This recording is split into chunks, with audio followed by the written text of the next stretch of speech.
নির্বাচনকে ঘিরে কিশোরগঞ্জে সেনা, পুলিশ, র্যাব, বিজিবির যৌথ মহড়া। বিস্তারিত থাকছে কিশোরগঞ্জ থেকে মোহাম্মদ আল আমিনের প্রতিবেদনে। ত্রয়োদশ জাতীয় সংসদ নির্বাচনকে সামনে রেখে আইনশৃঙ্খলা পরিস্থিতি স্বাভাবিক রাখা, ভোটারদের মধ্যে আস্থা তৈরি এবং যে কোনো ধরনের সহিংসতা ও নাশকতা প্রতিরোধে কিশোরগঞ্জে সেনা, পুলিশ, র্যাব, বিজিবির সমন্বয়ে যৌথ বাহিনীর বিশেষ নিরাপত্তা মহড়া অনুষ্ঠিত হয়েছে।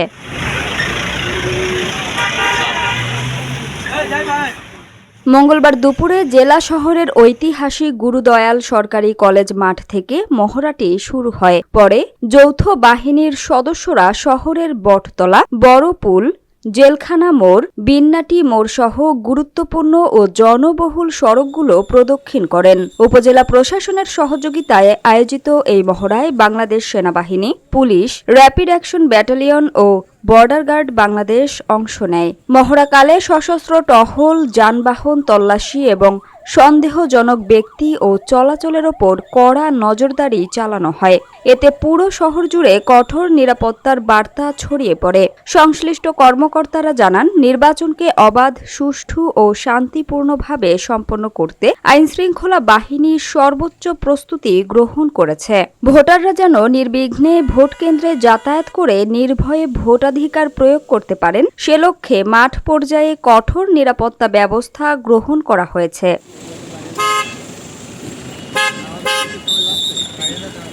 যৌথ বাহিনীর পক্ষ থেকে আরও জানানো হয়, নির্বাচন ঘিরে কোনো ধরনের নাশকতা, সহিংসতা বা বিশৃঙ্খলা সৃষ্টির চেষ্টা বরদাস্ত করা হবে না। এ ধরনের অপরাধে জড়িতদের বিরুদ্ধে তাৎক্ষণিক ও কঠোর আইনানুগ ব্যবস্থা নেওয়া হবে।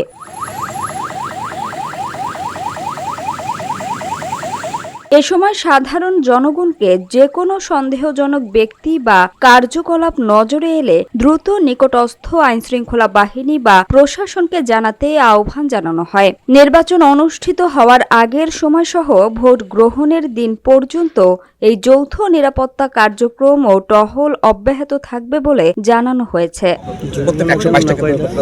122টা ভোট কেন্দ্রে সিসি ক্যামেরা স্থাপন করা হয়েছে এবং প্রত্যেকটা সিসি ক্যামেরা অ্যাক্সিস আমরা আবার আমাদের উপজেলা যে কন্ট্রোল রুম আছে সেখানে আমরা নিয়ে নিব। ঝুঁকিপূর্ণ কটা আমাদেরকে ঝুঁকিপূর্ণ কেন 66টা। বডি ক্যামেরা কি সবার সাথে থাকবে? আচ্ছা, আর আমাদের পুলিশের যে সদস্য থাকবে, আমাদের টোটাল যে 66টা ঝুঁকিপূর্ণ কেন্দ্র আছে প্রত্যেক আচ্ছা এই প্রত্যেকটা আপনার কেন্দ্রগুলোতে আমাদের যে ঝুঁকিপূর্ণ কেন্দ্র সেগুলোতে পুলিশের সাথে বডি ক্যামেরা থাকবে। বডি ক্যামেরাগুলো কি আপনাদের জেলা প্রশাসন থেকে নিয়ন্ত্রণ করা হবে নাকি স্বরাষ্ট্র মন্ত্রণালয় বা প্রধান উপদেষ্টার কার্যালয় থেকে নিয়ন্ত্রণ করা হবে? এই বিষয়ে আপনার অভিমত কি? আপনি বলে দেন। আচ্ছা, আমাদের সার্কেল এসপি মধ্যে আছেন, উনি এটা এক্স্যাক্টলি ক্লিয়ার করতে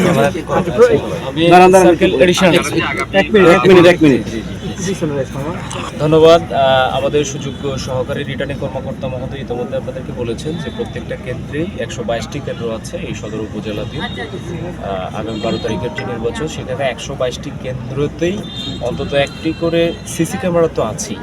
এর পাশাপাশি এইবার প্রথমবারের মতন যেটা হচ্ছে যে বাংলাদেশ পুলিশের সদর উপজেলার যে 122টি কেন্দ্র, এর মধ্যে আমাদের 88টি এই কেন্দ্রেই আপনার হচ্ছে বডি অন ক্যামেরা থাকবে পুলিশ সদস্যদের সাথে। এই বডি অন ক্যামেরাগুলোর মূল নিয়ন্ত্রণ সাধারণত থাকবে আপনার পুলিশ হেডকোয়ার্টার্স, ইভেন আপনার পুলিশ সুপার মহোদয়ের কার্যালয় সহ রেঞ্জ ডিআইজি অফিস, এই পুলিশের যে দপ্তরগুলো আছে প্রত্যেকটি দপ্তরগুলো থেকে এটা অনলাইনে লাইভে কী ঘটনা ঘটছে একদম লাইভে পুরো স্ট্রিমিংটা হবে এবং এটা সবসময় প্রতিটি কেন্দ্রই, এই যে 88টি কেন্দ্র, এই প্রতিটি 88 কেন্দ্রই লাইভে থাকবে অলওয়েজ, যতক্ষণ ভোট গণনা চলবে।